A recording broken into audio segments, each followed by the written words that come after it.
Indian മണ്ണിൽ കടന്നുകയറി പാക് ഭീകരർ നടത്തിയ ഭീകരാക്രമണത്തിന് അതേ നാണയത്തിൽ മറുപടി നൽകിയിരിക്കുകയാണ് ഇന്ത്യ.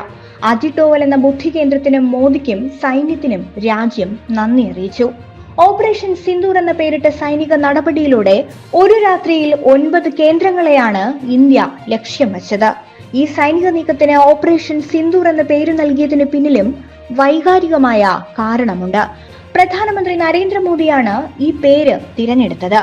ഭീകരവാദികൾ നമ്മുടെ സ്ത്രീകളെ വിധവകളാക്കി, അതിനുള്ള പ്രതികാരമാണ് ഇത് എന്ന് നിർദ്ദേശിച്ചുകൊണ്ടാണ് പ്രധാനമന്ത്രി പേര് മുന്നോട്ട് വെച്ചത്.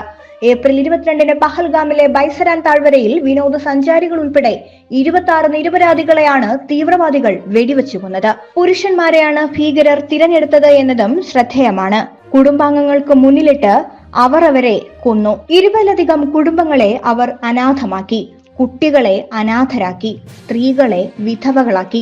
ഭർത്താവിന്റെ മൃതദേഹത്തിനരികെ കരഞ്ഞു തളർന്ന ഹിമാൻഷിയുടെ ചിത്രവും രാജ്യം മറക്കില്ല. വിവാഹം കഴിഞ്ഞ് 6-ാം നാളിലാണ് നേവിയിൽ ലഫ്റ്റനന്റ് കേണലായിരുന്ന വിനായക് നർവാൾ ഭീകരാക്രമണത്തിൽ കൊല്ലപ്പെട്ടത്.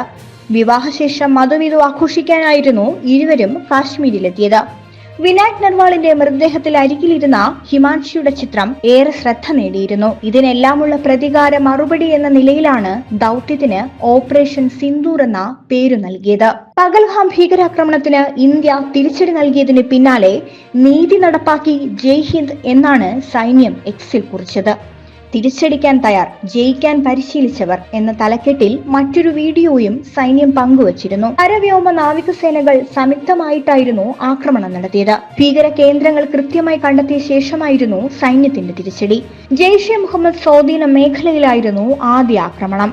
മസൂദ് അസറിന്റെ കേന്ദ്രവും ആക്രമിച്ചു. മൊറിഡ്കായിലെ ലഷ്കർ ആസ്ഥാനവും ബഹവൽപൂരിലെ ജെയ്ഷെ ആസ്ഥാനവും ഇന്ത്യൻ സൈന്യം തകർത്തു.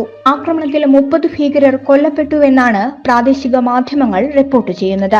55-ലധികം പേർക്ക് പരിക്കേറ്റുവെന്നാണ് വിവരം. മുസഫറാബാദിലെ ഭീകര കേന്ദ്രവും ഇന്ത്യ നിലംപരിശാക്കി.